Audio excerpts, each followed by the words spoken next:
తెలంగాణలో రేవంత్ రెడ్డి పరిపాలనా విధానం చూస్తున్నావు కదా, ఎట్లా అనిపిస్తుంది నీకు? మంచిగానే అనిపిస్తుంది కానీ ఇంకా ఏమీ చేయలేడు కదమ్మా. ఒకటి బస్సే ఫ్రీ చేసి అంటే మంచిగా అనిపిస్తుంది అంటే ఏ విధంగా నీకు మంచిగా అనిపిస్తుంది, ఏ విషయం? బస్సులు ఫ్రీ వేస్తా అన్నాడు. 2,500 వేస్తా అన్నాడు ఫ్రీగా.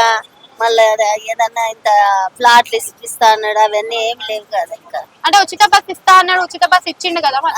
ఒకటే ఇచ్చిండు, ఇంకా చేయలే కదా. చేస్తాడో ఏమో మరి. దాని వల్ల ఉపయోగం ఉందంటారా లేదంటారా? ఉచిత ఉపయోగం కానీ ఇక లోకమ్మ మంచిగా అంటలేరు కదా. ఏం మంచిగా చేస్తున్నాడు, బస్సులు వేసి అందరికి గడబడి చేస్తుండ అని చెప్తున్నా. ఓకే. ఉచిత కరెంట్ అందుతుందా మీకు?